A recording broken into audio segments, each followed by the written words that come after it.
arkadaşlar, örgü kanalıma hoş geldiniz.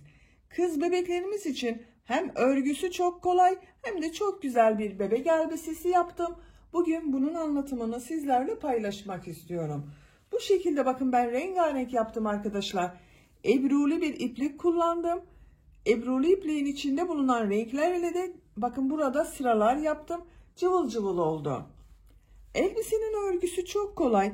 İlk önce yapacak olduğunuz bebeğinizin veya çocuğunuzun kol altından ölçerek bu bölümü başlıyoruz.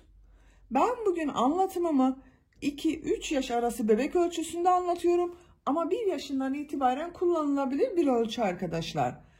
Siz yapacak olduğunuz bebeğinizin büyüklüğüne göre kol altından santimetre veya zincir yaparak ölçün. Yarısını ön bölüm, yarısını da arka bölüm için başlarsınız. O zaman daha güzel bir ölçü elde edersiniz arkadaşlar. Bu etek yüksekliğinde ben tercihime göre bu kadar sıra yaptım. Siz isterseniz daha uzun veya daha kısa da yapabilirsiniz. Bu güzel elbise örgüsünde iplik olarak ebruli bir ipliği tercih ettim ben arkadaşlar. Alize Şekerim Mini Color markalı bir iplik. Kullandığım iplik üzerinde 100 gram iplikte 320 metre var. Renk numarasını soran arkadaşlar için de 6263. Bu 100 gramlık bir adet iplikten elimde bakın bu kaldı arkadaşlar. Bir yumak iplik kullandım. Bakın aralarda birkaç sırada da ipliğin içerisinde bulunan renklerden sıralar yaptım. Siz bu elbiseyi daha küçük 1 yaşındaki bir bebek için yapıyorsanız bu bir yumak iplik yetecektir. Bu renkli iplikleri kullanmanıza gerek yok arkadaşlar. Mavi renk olarak da bakın roba bölümünde kullandığım ve etek ucunda kullandığım bu mavi renk iplik olarak da Alize Şeker'in bebe ipliğini kullandım. Bu renk sarı turuncu renkte de bakın bu ipliği kullandım.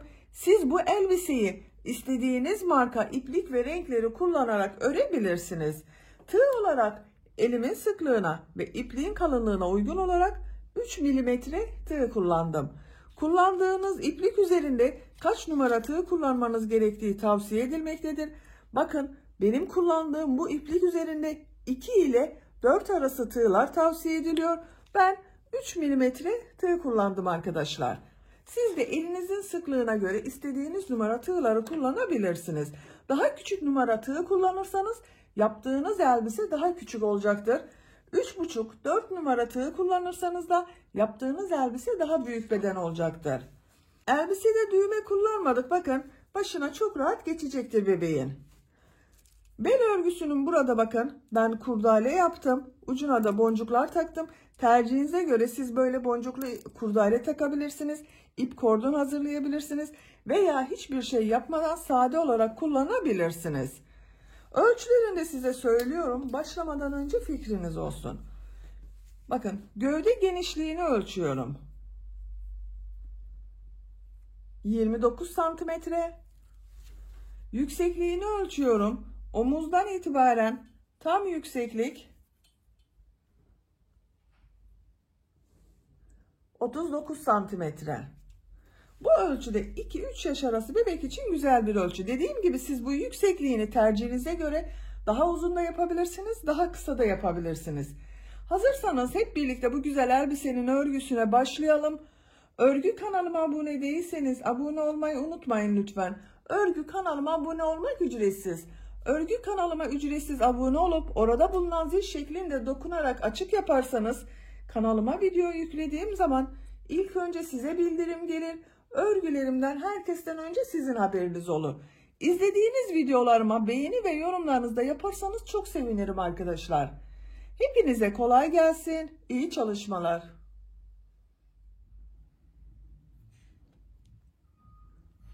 Örgüye zincir yaparak başlıyoruz.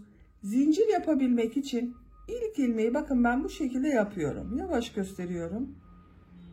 Size nasıl kolay geliyorsa ilk ilmeği öyle yapabilirsiniz. Zincirleri yapmaya başlıyorum.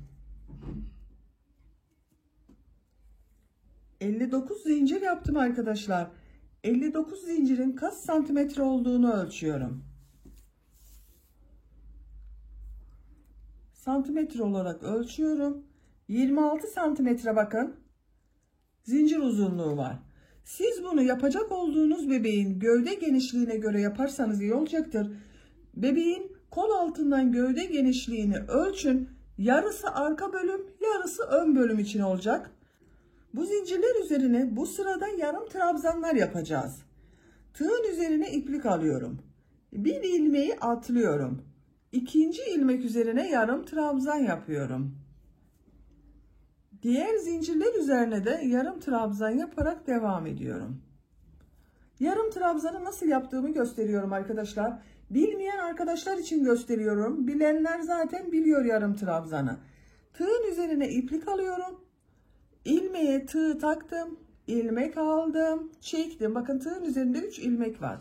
İlmek alıyorum. 3'ün içinden bir defa da çıkarıyorum. Tığın üzerine ilmek alıyorum. İlmeğe tığ taktım. İlmek aldım. 3 ilmek var. 3'ün içinden bir defa da çekiyorum. Bir defa da çıkarıyoruz. Bakın bu yarım trabzan oluyor.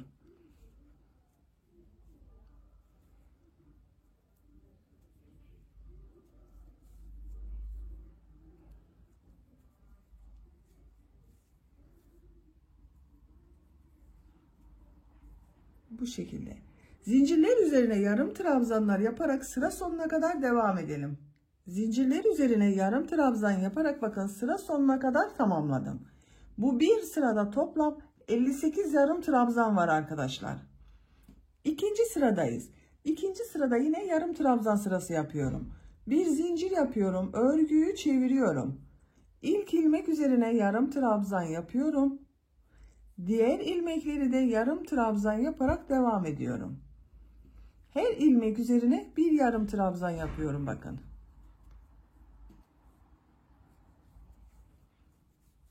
Şu şekilde bakın. 2 ilmeği birlikte alarak yapıyorum arkadaşlar. Sıra sonuna kadar devam edelim. İkinci sırada sıra sonuna kadar yarım trabzanları yaptım. Sıra sonunda bakın bir ilmek kaldı. Bu bir ilmek atlayarak yaptığım bir yarım trabzan vardı. Bunu aynı şekilde bu ilmek üzerine yarım trabzan yapıyorum. Bakın sıra sonunda da bu şekilde ilmeğe yarım trabzanı yaptım.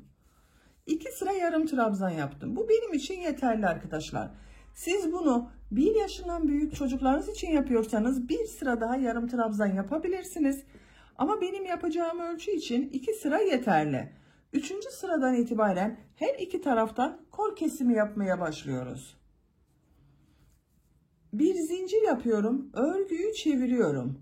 İlmek kaydırması yapıyorum.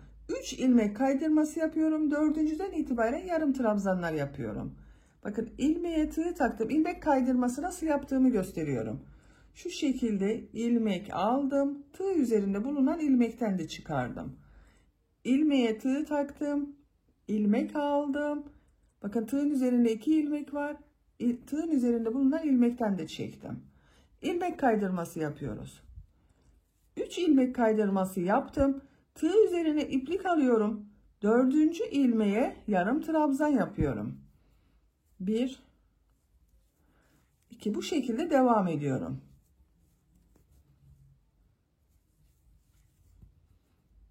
Sıra sonunda 3 ilmek kalasıya kadar yarım trabzanlar yaparak devam edelim. Sıra sonunda 3 ilmek kalasıya kadar yarım trabzanlar yaptım. Bakın 1 2 3.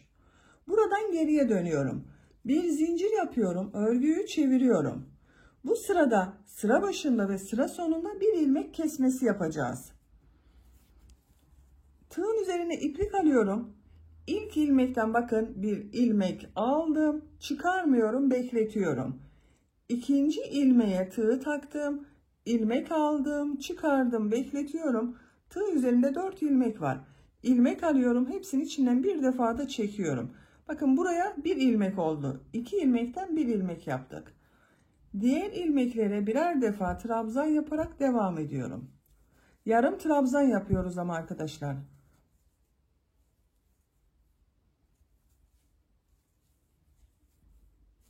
Sıra sonunda 2 ilmek kalasıya kadar devam edelim. Sıra sonunda 2 ilmek kalasıya kadar yarım trabzanları yaptım. Burada da yine kesme yapıyorum bakın.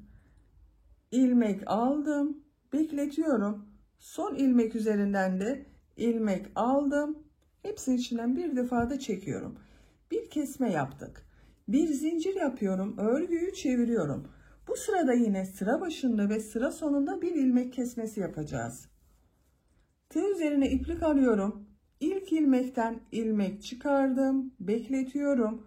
İkinci ilmekten ilmek alıyorum. Bakın 4 ilmek var. Hepsinin içinden bir defa da çekiyorum. Kesme yaptım. Diğer ilmekler üzerine yarım trabzan yaparak devam ediyorum. Sıra sonunda 2 ilmek kalasıya kadar yarım trabzanlar yaparak devam edelim. Sıra sonunda 2 ilmek kalasıya kadar yarım trabzanları yaptım. Burada tekrar kesme yapıyorum bakın.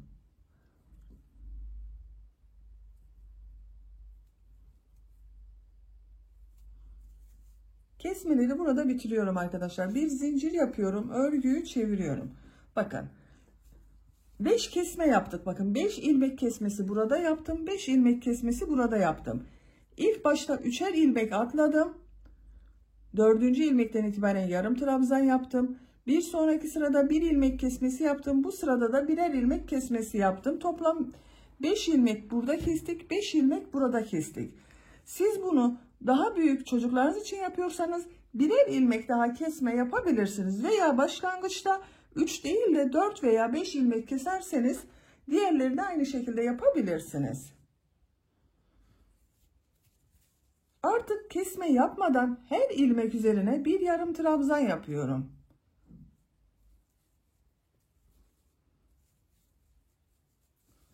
Bu bir sırada toplam 48 yarım trabzan var arkadaşlar. Her ilmek üzerine birer defa yarım trabzan yaparak sıra sonuna kadar devam edelim. Her ilmek üzerine yarım trabzan yaparak sıra sonuna kadar tamamladım.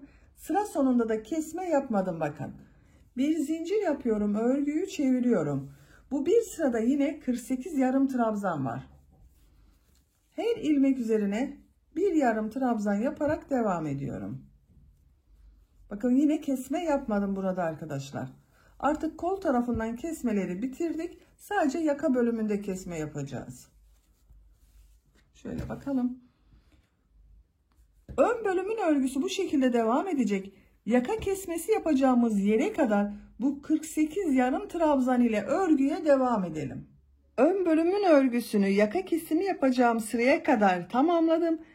Kaç sıra yaptığımı sayıyorum arkadaşlar. Başlangıçtan itibaren sayıyorum. Bakın buradan itibaren sayıyorum. 2, 4, 6, 8, 10. 10 sıra oldu. Bu sıradan itibaren bu orta bölümde yaka kesimi yapacağız. İki taraftan omuz askılarının olduğu bölümü yapacağız. Santimetre olarak da ölçelim. Elinizin sıklığına göre bu sıra sayısı sizin daha çok da olabilir, daha az da olabilir. 6,5 santimetre yükseklik var. Benim yapacağım ölçü için bu yeterli. Bir zincir yapıyorum, örgüyü çeviriyorum. İlk ilmek üzerine yarım trabzan yapıyorum. 13 yarım trabzan yapıyoruz. 1 2 3 4 5 6 7 8 9 10 11 12 13 sayalım. Bakın 1 2 3 4 5 6 7 8 9 10 11 12 13. Siz daha küçük bebek için yapıyorsanız 11 12 ilmek olarak da yapabilirsiniz. Bir zincir yapıyorum, örgüyü çeviriyorum. İlk ilmek üzerine yarım trabzan yapıyorum. Diğer ilmekleri de yarım trabzan yaparak devam ediyorum.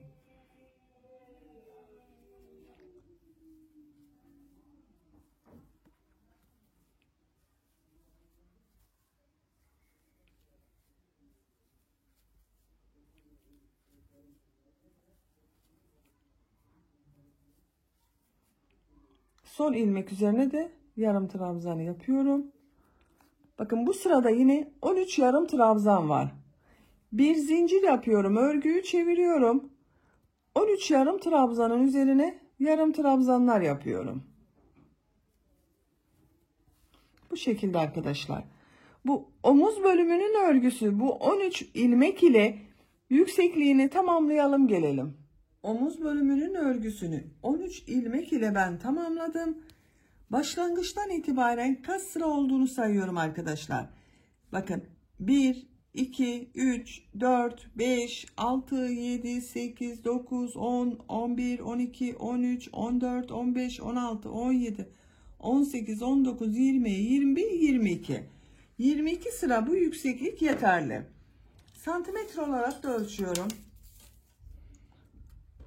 Bu şekilde ölçtüğüm zaman 13,5 santimetre bakın yükseklik var. İpliği burada kesiyorum.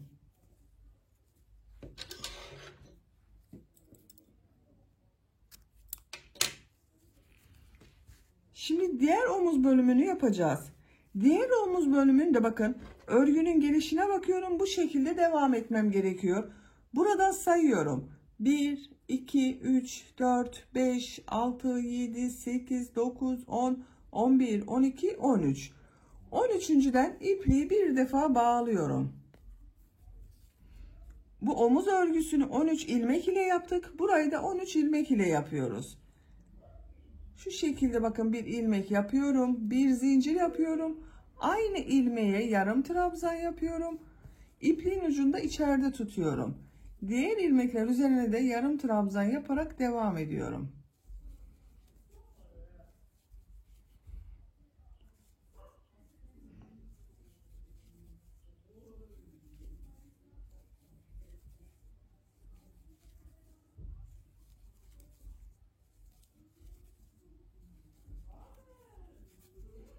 Son ilmek üzerine de yarım trabzan yapıyorum. Sayıyorum. 2, 4, 6, 8, 10, 12, 13 oldu. Bir zincir yapıyorum. Örgüyü çeviriyorum. Bu 13 ilmek ile omuz örgüsüne devam ediyorum.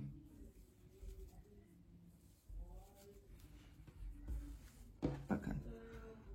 Bunu yaptığımız sırayla burayı kaç sıra yaptıysanız burayı da aynı sıra yapacağız arkadaşlar. Diğer omuz örgüsünde bunu yaptığımız gibi tamamlayalım gelelim. Diğer omuzun örgüsünde bu omuz örgüsüyle aynı sayıda aynı yükseklikte tamamladım arkadaşlar. Bakın buradan itibaren sayıyorum. 2, 4, 6, 8, 10, 12. 2, 4, 6, 8, 10, 12. Aynı oldu yükseklikleri. İpliği kesiyorum. Ön bölümün örgüsünü böylece tamamladık.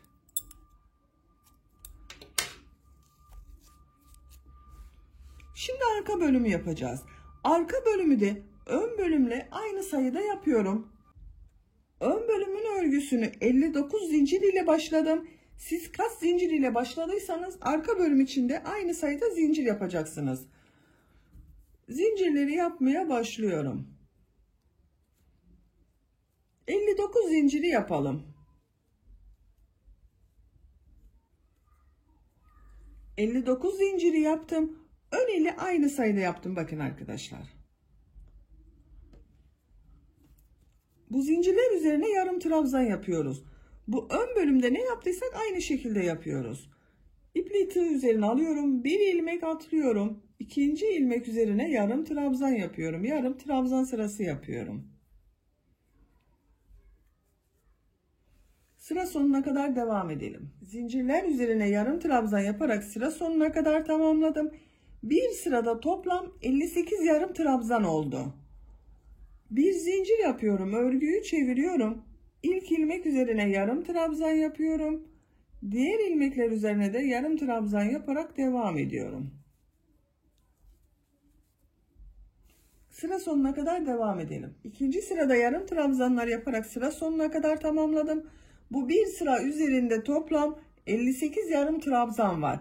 Şimdi kol tarafından kesmelere başlıyoruz arkadaşlar. Ön bölümde bakın ilk sırada 3 burada, 3 burada kesme yaptım. Burada da aynı yapıyorum.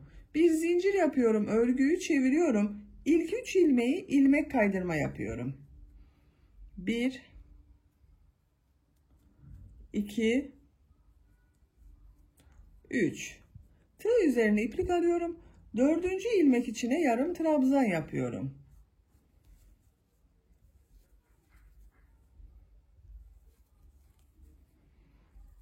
Yarım trabzan sırası yaparak sıra sonuna kadar devam edelim. Sıra sonunda 3 ilmek kalacak arkadaşlar. Sıra sonunda 3 ilmek kalasıya kadar yarım trabzanları yaptım. 1, 2, 3. Sıra başında da 3 ilmek atladım bakın. Bu bir sırada toplam 52 yarım trabzan var. Bir zincir yapıyorum. Örgüyü çeviriyorum. Sıra başında ve sıra sonunda bir ilmek kesmesi yapıyorum. İlk ilmeği bakın şu şekilde çıkardım. İkinci ilmeğe ilmek aldım, çıkardım. Kesme yaptım burada. 2 ilmeği tek ilmek yaptım. Diğer ilmeklere birer defa trabzan yapıyorum. Yarım trabzanlar yaparak sıra sonunda 2 ilmek kalasıya kadar devam edelim. Sıra sonunda 2 ilmek kalasıya kadar yarım trabzanları yaptım. Burada tekrar kesme yapıyorum.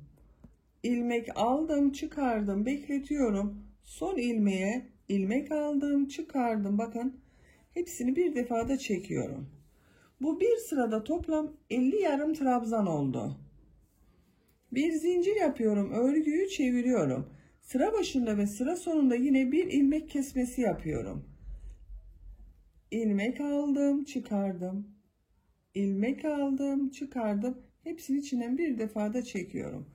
Diğer ilmeklere birer defa trabzan yapıyorum. Yarım trabzanlar yapıyorum.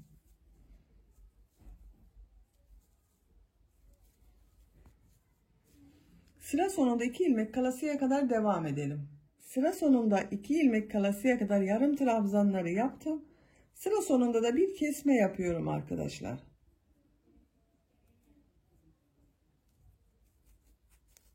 Bakın. Kesme işlemlerini böylece bitirmiş oldum. Ön bölümde de 3, 1 kesme yaptım. Arka bölümde de aynı yaptım. Bu bir sırada toplam 48 yarım trabzan var. Bir zincir yapıyorum, örgüyü çeviriyorum. Artık sıra başında ve sıra sonunda kesme yapmıyorum. İlk ilmek üzerine yarım trabzan yapıyorum. Diğer ilmekleri de yarım trabzan yaparak devam ediyorum.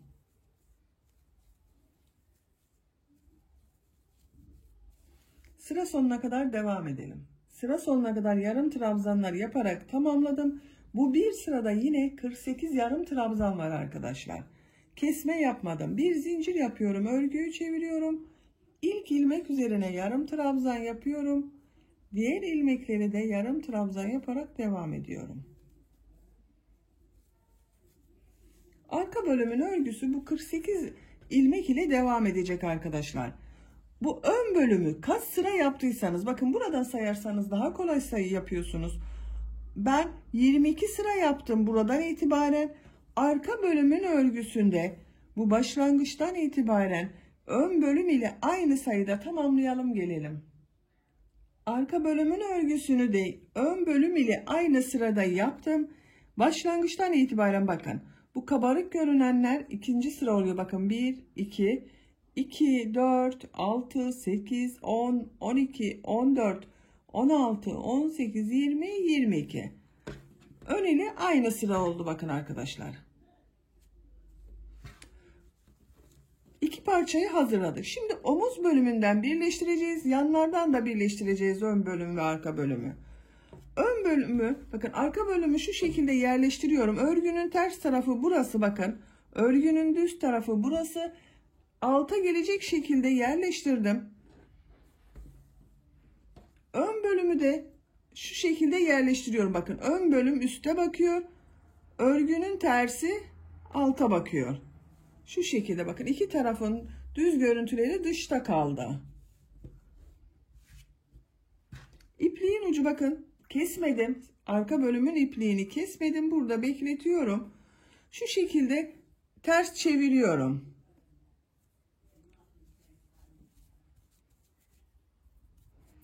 Ön bölümün burada bulunan bu ilmeğe tığı taktım. Arka bölümün bu ilmeği ilmek içinden çekiyorum. Bakın burayı birleştirdim. Bir zincir yapıyorum. Aynı ilmeğe sık iğne yapıyorum. Diğer ilmekleri de karşılıklı gelecek şekilde alarak sık iğne yapıyorum. Her ilmeğe bir sık iğne yapıyorum. Bakın buradan bir aldım, karşıdan bir alıyorum.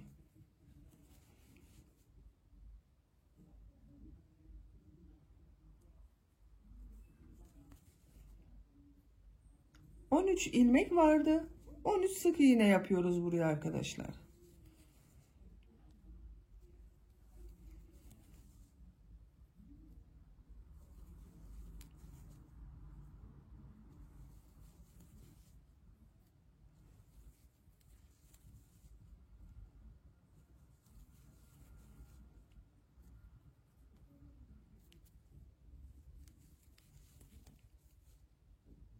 Son ilmeği karşıdan da ilmek alarak sık iğne yapıyorum. İpliği kesiyorum. Bakın örgünün düz tarafının görüntüsü böyle. Birleştirme yaptığımız yerin görüntüsü böyle arkadaşlar. Şimdi diğer omuzu da birleştirelim. Aynı şekilde birleştiriyorum. Bakın kol tarafında bulunan arka bölümün bu ilmeğe tığ taktım. Ön bölümün kol tarafında bulunan ilmeğe de tığ taktım. Bir defa ipliği çekiyorum. Siz isterseniz bağlayabilirsiniz. Ben sık iğne yapacağımızdan bağlamadan bu şekilde devam ediyorum. Bir zincir yaptım. Aynı ilmeğe sık iğne yapıyorum. İkinci ilmeği, karşıdan da ikinci ilmeği alıyorum. Sık iğne yapıyorum. İp uçlarını da içeride tutuyorum, iplik uçlarına. Bakın üçüncü ilmeğe tığ taktım. Karşıdan da üçüncü ilmeğe tığ taktım.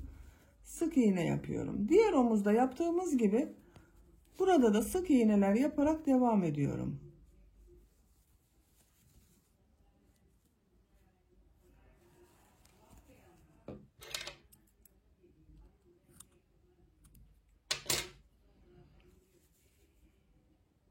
İlmekler karşılıklı gelirse daha iyi olur arkadaşlar. Yoksa kayma olursa görüntü güzel görünmüyor.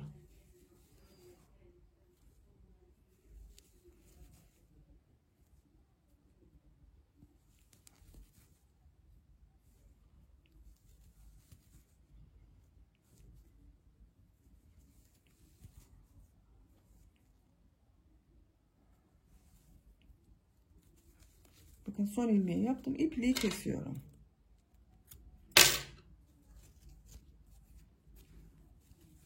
Diğer omuz örgüsünde birleştirdik. Bakın böyle oldu. Şimdi yanlardan birleştirelim.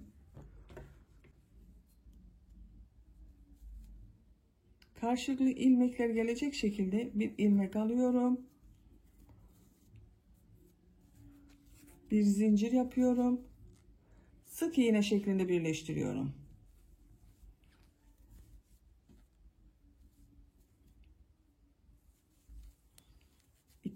Bakın 3 sık iğne de bitiriyoruz birleştirmeyi.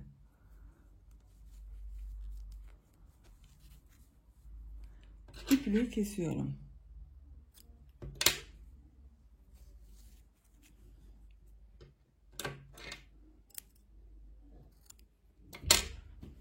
Diğer tarafı da birleştiriyorum.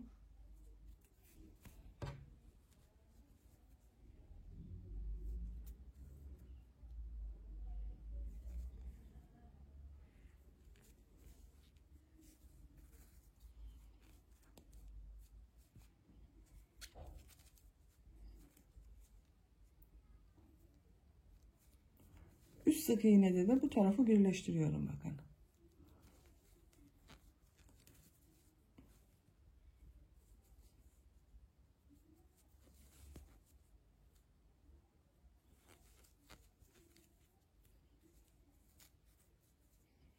İpliği kesiyorum.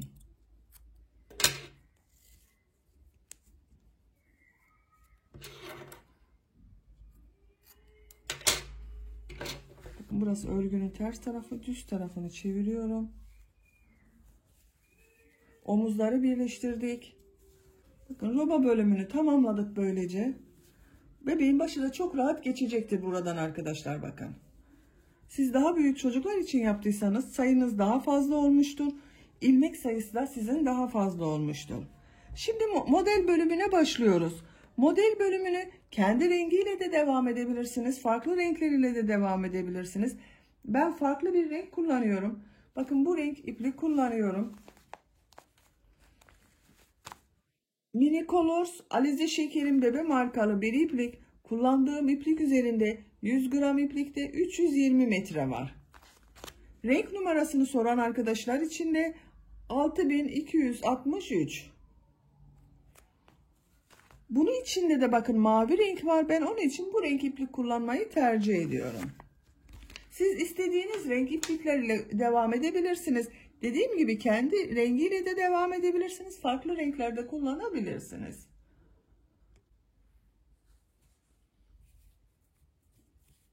Çok kolay arkadaşlar yapacak olduğumuz model.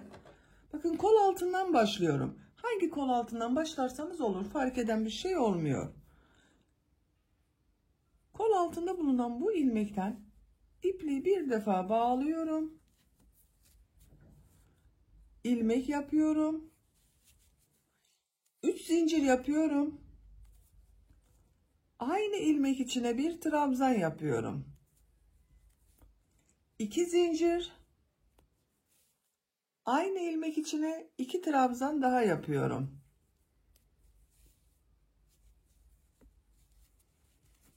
Bakın bu 3 zincir yaptığımda bir trabzan oldu. 2 trabzan, 2 zincir, 2 trabzan. İpliği tığ üzerine alıyorum. 2 ilmek atlıyorum. 1, 2, 3. ilmek içine 2 trabzan, 2 zincir, 2 trabzan yapıyorum.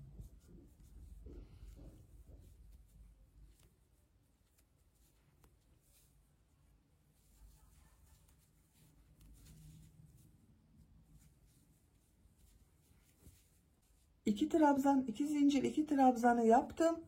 Tığ üzerine iplik alıyorum. 2 ilmek atlıyorum. 3. ilmek içine 2 trabzan, 2 zincir, 2 trabzan yapıyorum.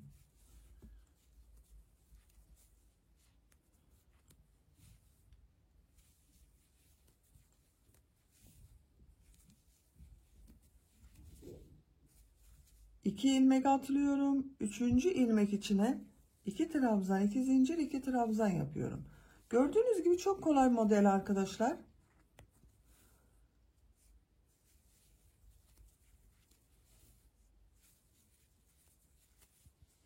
Bakın bu şekilde. Bir ilmeğe 2 trabzan, 2 zincir, 2 trabzan yapıyoruz. 2 ilmek atlıyoruz. 3. ilmeğe tekrar 2 trabzan, 2 zincir, 2 trabzan yapıyoruz. Sıra sonuna kadar devam edelim. Modelleri yaparak sıra sonuna kadar tamamladım. Son model ile ilk yaptığım bu modeli ilmek kaydırma yaparak sırayı birleştiriyorum.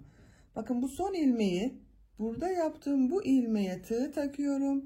İlmek aldım, çektim. Tığ üzerinde bulunan ilmekten de çektim. Sırayı birleştirdik. Bakın iki model birleşti. Bu şekilde oldu arkadaşlar modeller. Dökümlü durdu bakın. İkinci model sırasındayız. İkinci model sırasına bu 2 zincir yaptığımız boşluktan başlayacağız. Oraya ilmek kaydırma yaparak geçiş yapıyorum. 3 zincir yapıyorum. Yine 2 trabzan, 2 zincir, 2 trabzan yapacağız. Bu 2 zincirlerin üzerine yapacağız arkadaşlar modeli. Bir trabzan yapıyorum. Bakın 2 trabzan oldu. 3 zincirle bir trabzandı. 2 zincir yapıyorum. 2 trabzan yapıyorum.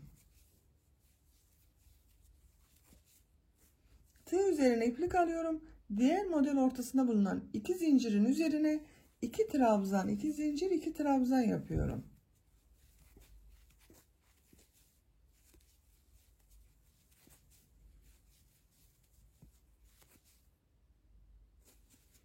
Diğer model ortasına da 2 trabzan, 2 zincir, 2 trabzan yapıyorum.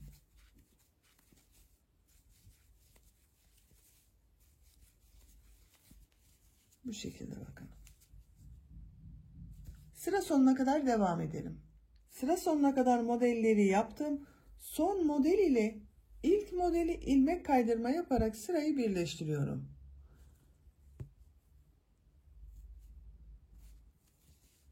Bakın sırayı birleştirdik arkadaşlar.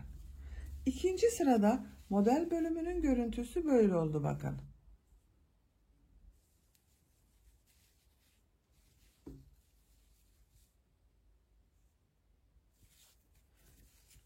Tekrar bu iki zincirli boşluğa geçiyorum. İlmek kaydırma yapıyorum. 2 zincirli boşluktayım. 3 zincir yapıyorum. 1 trabzan yapıyorum. 2 zincir yapıyorum. 2 trabzan yapıyorum. Diğer model ortasına da 2 trabzan, 2 zincir, 2 trabzan yapıyorum.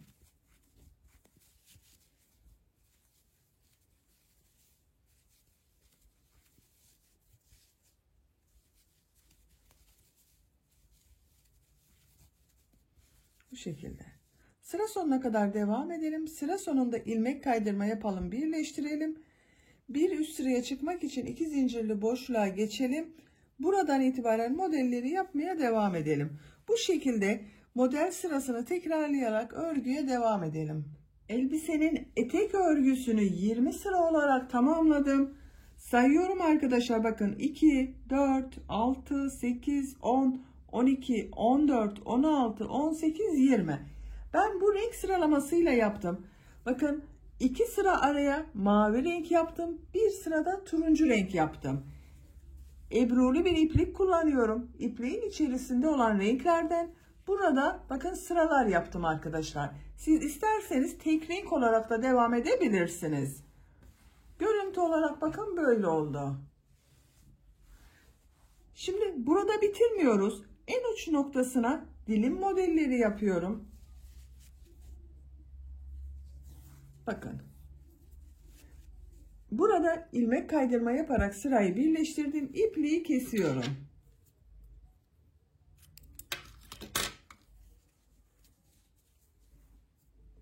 Mavi renk iplik ile devam ediyorum. Bakın roba bölümünde de kullandığım için bu renk iplik ile devam ediyorum. Siz tek renk yapıyorsanız tek renk olarak devam edebilirsiniz ipliği kesmeden. Bu ilmek ortasında bulunan bakın iki model ortasına şuraya ipliği bir defa bağlıyorum.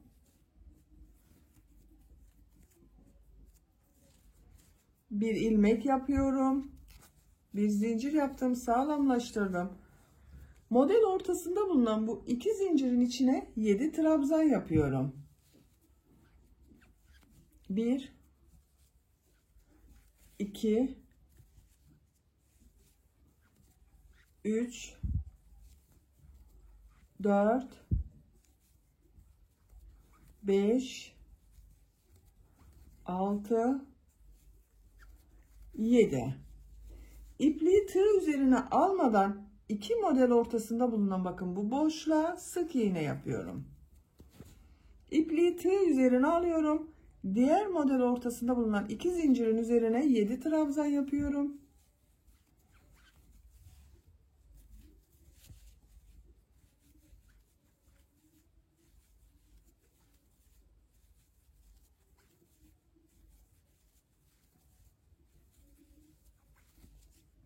Yedi trabzanı yaptım. İpliği tığ üzerine almadan iki model ortasına sık iğne yapıyorum. İpliği tığ üzerine alıyorum. Model üzerinde bulunan bakın iki zincirin üzerine 7 trabzan yapıyorum. Bu şekilde bakın dilim modelleri yapıyoruz arkadaşlar. Sıra sonuna kadar modelleri yaparak devam edelim. Modelleri yaparak sıra sonuna kadar tamamladım. Son model ile burada bulunan ilmeği ilmek kaydırma yaparak birleştiriyorum. İpliği kesiyorum.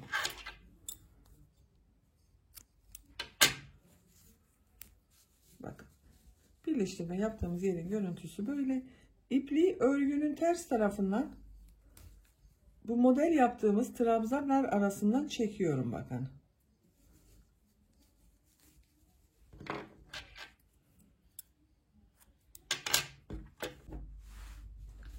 Elbisenin etek bölümünün örgüsünü tamamladık arkadaşlar. Bakın bu şekilde oldu. Çok güzel oldu. Dilim modelleri yaptım. Güzel oldu uç bölümde. Şimdi kol örgüsünü yapalım. Ben kolun birinin örgüsünü bakın bu şekilde fırfır çalışması yaparak tamamladım. Diğer kolun örgüsünü sizinle yapalım. Kol örgüsünün çevresine bir sıra sık iğne yapıyorum.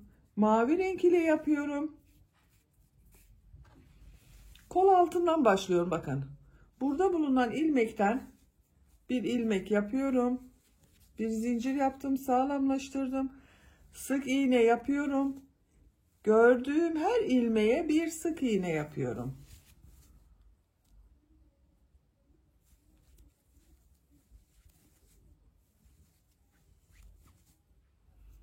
Her sıraya bir sık iğne olacak şekilde devam ediyorum arkadaşlar. Bu şekilde. Kol çevresinde sık iğneler yaparak başladığımız yere kadar devam edelim. Kol çevresinde sık iğne yaparak bakın başladığım yere kadar tamamladım. Son ilmek ile ilk ilmeği ilmek kaydırması yaparak sırayı birleştiriyorum. İpliği kesiyorum.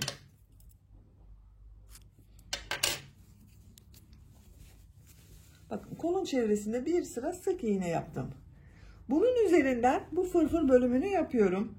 Ben bu renk ile yapıyorum. Siz isterseniz kendi rengiyle devam edebilirsiniz arkadaşlar. Yine kol altından başlıyorum. Kol altında bu ilmekten bir defa ilmek yaptım. Bir zincir yaptım, sağlamlaştırdım. Bakın bu ilmek üzerine bir trabzan yapıyorum. Aynı ilmeğe bir trabzan daha yapıyorum. İpliği de içeride tutuyorum bakın. 2 defa iplik doluyorum. Takip eden ilmek içine üçlü trabzan yapıyorum. Bakın 3 defa da çıkarıyorum. 1 2 3. 2 defa iplik doluyorum. Aynı ilmeğe üçlü trabzan yapıyorum. 1 2 3. Bakın bir ilmeğe 2 tane üçlü trabzan yaptım. 2 defa iplik doluyorum. Takip eden ilmek içine 3 defa üçlü trabzan yapıyorum. 1 2 3 1 2 3. Bakın 3 defa da çıkarıyorum.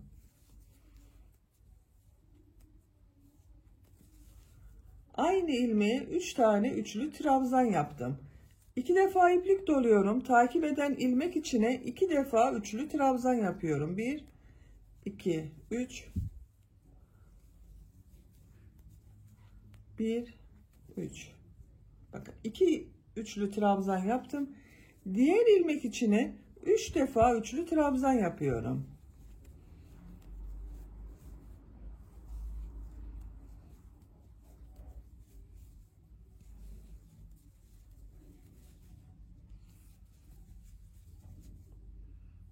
İki üçlü trabzan yapıyorum. 1 2. Bakın fırfır bölümü oluyor. Bir ilmeğe 2 defa üçlü trabzan yapıyoruz. Bir ilmeğe 3 tane üçlü trabzan yapıyoruz. Bu şekilde sıra sonuna kadar devam edelim. Kol çevresinde üçlü trabzanlar yaparak sıra sonuna kadar tamamladım. Sıra sonunda bir ilmek kaldı. Bu ilmek üzerine 2 trabzan yapıyorum. 1 2. İlk yaptığım bakın bu ilmek ile ilmek kaydırması yaparak sırayı birleştiriyorum. İpliği kesiyorum. Bakın, bu şekilde oldu arkadaşlar fırfır bölümü. Güzel oldu. Kollarını yaptık. Şimdi yakanın çevresinden de bu kollarda kullandığım renk ile sık iğne yapıyorum. Buradan başlıyorum bak. Arka omuzdan hangi taraftan başlarsanız olur.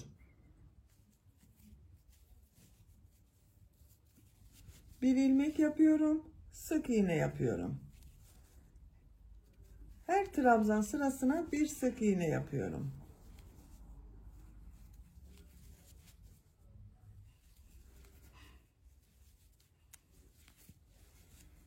Bu şekilde arkadaşlar.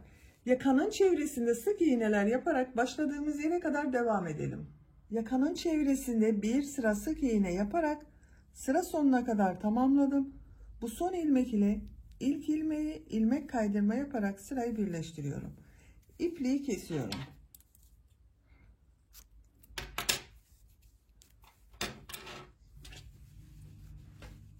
Yakanın görüntüsü böyle oldu arkadaşlar. Bebeğin başından çok rahat geçecektir. Böylece elbisenin örgüsünü de tamamen bitirmiş olduk. Kolları da çok güzel oldu. Etek bölümü de bakın. Cıvıl cıvıl çok güzel oldu. Bitmiş olarak size ölçülerini söylüyorum.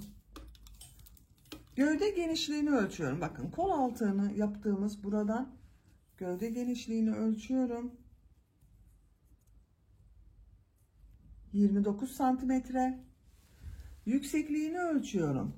Omuzdan etek ucuna kadar olan yükseklik 39 santimetre. Bu ölçüde 2-3 yaş arası bebekler için güzel bir ölçü oldu. 1 yaşından itibaren de kullanılabilir arkadaşlar. Bir yumak iplikten de elimde bakın bu kaldı. Eğer buraları da bu renk ile yapsaydım yetmeyecekti. Yetmeyeceği için ben farklı renklerde kullandım bakın. Böylece bir örgü anlatımının da sonuna gelmiş olduk. Beni dinlediğiniz ve izlediğiniz için hepinize çok teşekkür ederim. Örgü kanalıma abone değilseniz abone olmayı unutmayın lütfen. Örgü kanalıma abone olmak ücretsiz. Örgü kanalıma ücretsiz abone olup orada bulunan zil şeklinde düğmeyi de tıklarsanız kanalıma video yüklediğim zaman ilk önce size bildirim gelir. Örgülerimden herkesten önce sizin haberiniz olur. Sizlerle yeni örgülerde görüşmek dileğiyle. Hoşça kalın, sevgiyle kalın.